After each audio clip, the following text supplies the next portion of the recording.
हैदराबाद नाम तो सुना होगा। हैदराबाद भारत में एक रियासत है और बम्बई भारत का एक शहर है, लेकिन हैदराबाद पाकिस्तान का एक शहर है और उसके अंदर है बम्बई। जी हाँ, बम्बई बेकरी, ऐसी बेकरी जिसका केक पैसों से भी नहीं मिलता। वजह जानते हैं क्यों? ये तो आप जानते ही होंगे कि हैदराबाद का नाम हजरत अली हैदर करार के नाम पर है, लेकिन क्या ये जानते हैं कि यहाँ पर आपका कदम मुबारक भी मौजूद है? अच्छा, ये जी मक्सी हाउस है, कादर मक्सी का, कैप्टन कर्नल शेर खान रोड।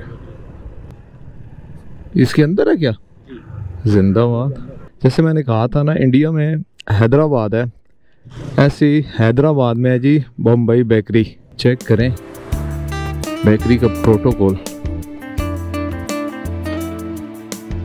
आपने ना लंगर की लाइनें देखी होंगी, बिजली के बिल जमा करवाने वालों की लाइनें देखी होंगी, पाकिस्तान में बहुत सी लाइनें देखी होंगी, लेकिन इस तरह केक लेने वालों की लाइन नहीं देखी होगी। अब मुंबई एक्चुअली बेकरी है और ये तकरीबन 1911 से इस्टेब्लिश्ड है। उस वक्त से ये लोग केक बना रहे हैं और इतनी यूनिक बेकरी है कि यहाँ पर आपको पैसों से भी केक नहीं मिलता सम टाइम, यानी कि बड़ा सिलेक्टिव ये अपनी चीज़ें बनाते हैं और एक सिलेक्टिव टाइम होता है, उस टाइम के अंदर आप आके इसको ले सकते हो। अदरवाइज़ ये नहीं है कि आप जैसे किसी भी बेकरी पे जाते हो, जब जाते हो पेमेंट करते हो और केक ले लेते हो। यहाँ पे ऐसा नहीं है, यहाँ पे लाइनों में लगना पड़ता है।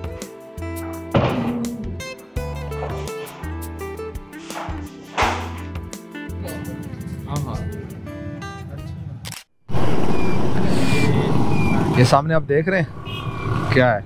सिग्नल है ना। आप कहोगे सिग्नल तो बहुत देखे हुए हैं,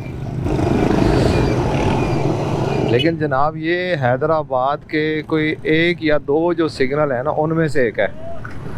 बहुत ही यूनिक है क्योंकि हैदराबाद में सिग्नल्स नहीं है।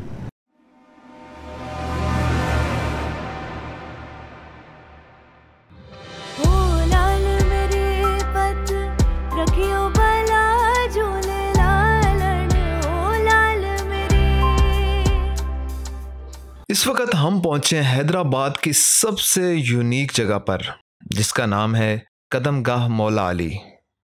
अंदर जाने से पहले कदमगाह से मुंसलिक ये मज़ार दिखाना चाहता हूँ। ये मज़ार हज़रत वहाब शाह जिलानी रहमुल्लाह का है, जो कि एक सुन्नी सूफ़ी बुजुर्ग थे। खूबसूरत बात यह है कि इन मकामात पर शिया और सुन्नी दोनों मसालक के अकीदतमंद आते हैं और किसी मजहबी मुनाफरत के बगैर ये सिलसिला जारी है। सिंध में ये हमांगी मुझे हर जगह नजर आई है। आ जाए अंदर चलते हैं।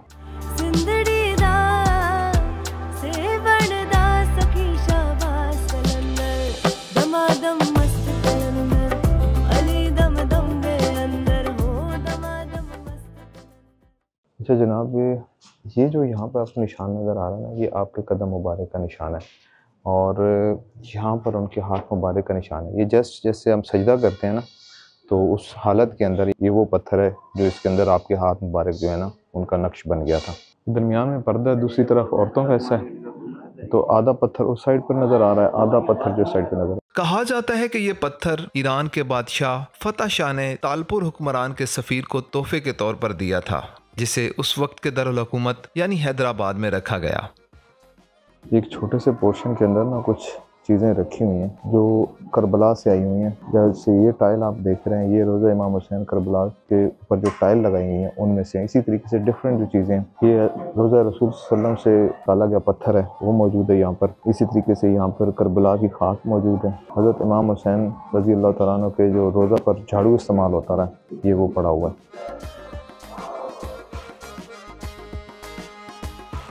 दिलचस्प बात यह है कि ऐसे और पत्थर भी पाकिस्तान में मौजूद हैं, लेकिन ऐसे मकामात को अपने व्लॉग का हिस्सा बनाना आसान नहीं होता, क्योंकि जहां कुछ लोग इन चीज़ों से इंतहाई अकीदत रखते हैं, वहीं कुछ लोग ऐसी जगहों को शिर्क का अड्डा बोलते हैं और फिर इन फतवों से व्लॉगर भी महफूज नहीं रहता।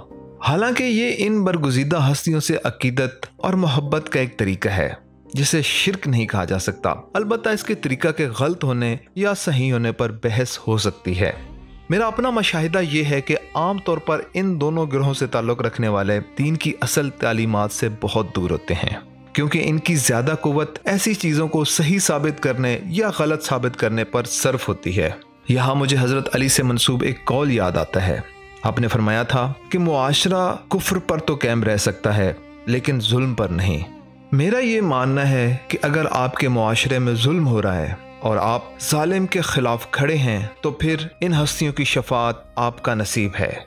लेकिन अगर आप मज़ाहमत के बजाय इस तरह की रसूमात के हक में या इनके खिलाफ अपनी तवानाइयाँ ज़ाया कर रहे हैं तो आप ईमान की रूह से बहुत दूर हैं। ये मेरी सोच है और इससे इख्तलाफ या इत्तेफाक आपका हक है। चलता हूँ।